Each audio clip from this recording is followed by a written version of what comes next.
Hey guys, this is God of Politics, and welcome back to a brand new video. We just hit 336 subscribers. Can we get to 500 subscribers by election day? Please like this video and subscribe to the channel so we can get there. Also, join the Discord that is linked down in the description, and check out the website that is linked down in the description as well. I update it every day with new poll analysis, new election predictions, and more. So, in today's video, I do want to talk about the House. Now, I haven't been talking too much about the House lately.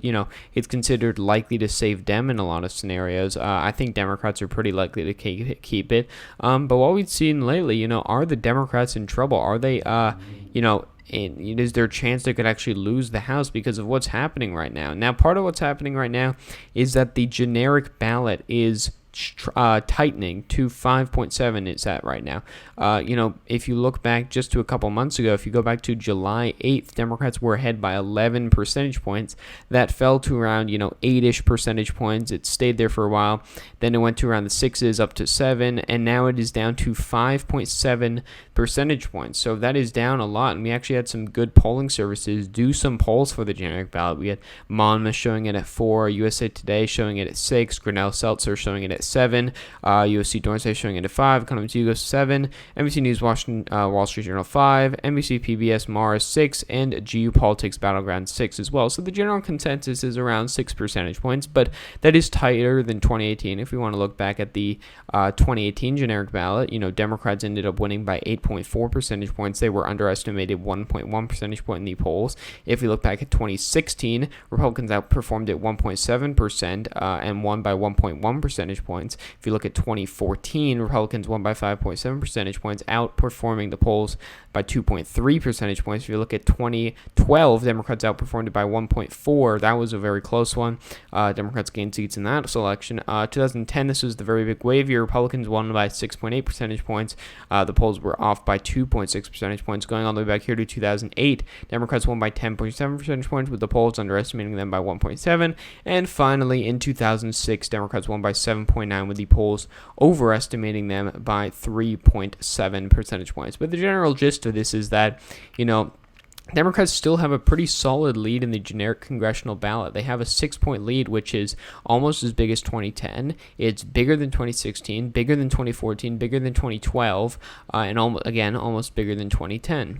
And you look at, 2010 and 2014, and they were both red wave years. But you look at 2018, where Democrats had effectively, a D+8 to D+9 congressional ballot. They ended up, winning a lot of seats in the House. This is the 2018 elections, as you can see here. Democrats won 235 seats to Republicans winning 199. But, remember, Democrats had a +9 electorate, and they won 235 to 199. If you go back to 2016 here, you can see that Republicans won 241 to 194 while winning the popular vote in the House by 1.1 percentage points. So they had a very narrow win, but they did not, narrowly win the House. They had a pretty strong majority. If you go back to 2014, Republicans again at that time had 247 seats. But we go back to 2012 here, Democrats had 201 seats to Republicans 234, despite the fact that they won the popular vote by 1.2 percentage points. So what is that all about? Well, part of it is due to gerrymandering. You look at districts. If we look on the map here, you see very, weirdly shaped districts. If you zoom in on Ohio, for example, you see very weird shapes. If you zoom in on Maryland, for example, you see very weird shapes. You see very weird shapes in North Carolina. You see a similar story in Texas. And so that is part of the reason that you do have, a different number of seats from the actual percentage of the popular vote they got. There's also other factors like, an incumbency advantage, polls, other factors that are going to affect the result. Not necessarily polls, but there's other factors, not just gerrymandering. But gerrymandering is one of the big factors. But, putting that onto the 2020 perspective, what will Democrats have to do to win the House, and even expand their majority? Well, if we go back to, the current congressional ballot, it's 5.7 percentage points, which would be 2.7 7 percentage points less than 2018. And in 2018, they won 235 seats.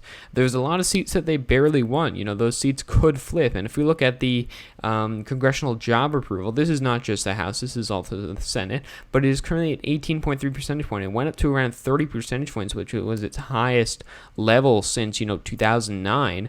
But at that point, that was when Democrats passed the stimulus bill. Democrats and Republicans passed the CARES Act. But, ever since then, where Democrats could not pass the stimulus bill, they still could not pass the stimulus bill with the Republicans in the Senate.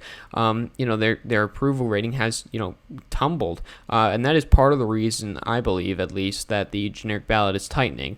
Some people talk about things like happening with Nancy Pelosi. I don't necessarily buy that. I think it's mainly just due to the fact that things have not gotten done on the coronavirus, how it's just, they've not passed anything because of it, and that's part of the reason why their approval rating is tanked, but it also is hurting Democrats.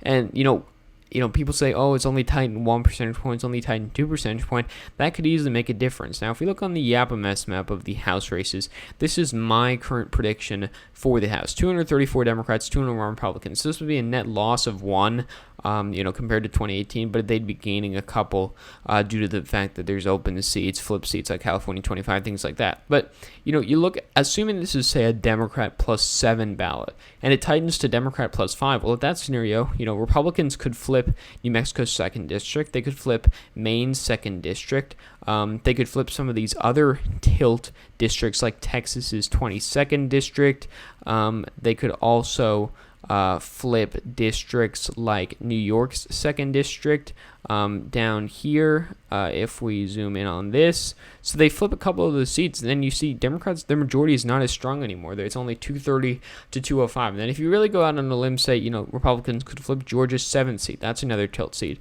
They could flip Virginia's 7th seat. They could flip Iowa's 2nd seat, or actually probably the first would flip. But, you flip those seats. You also flip a seat like California's 21st. You flip some of these other seats. Somehow they narrowly get Texas's 23rd congressional district. Well, then you're looking at a map that's actually quite competitive. Democrats are only 7 seats or 7 flips away from actually losing the majority. And then there is a path for them to lose the majority. I don't see the Democrats losing the House. I'll have my formal prediction up in a couple days. I don't think they're going to lose the House. I think the chances of that are quite low, just due to the nature of the House, how Republicans don't really have the kind of candidates they need. They don't have the fundraising they need.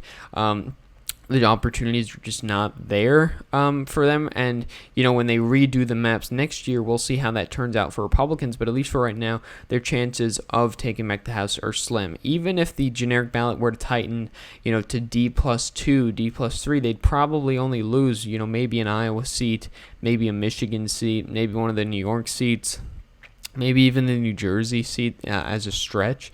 But at that point, they still have the House. What do you think? They lose Florida 26, that doesn't really seem likely. They lose one of the Illinois suburbs, that also doesn't seem likely.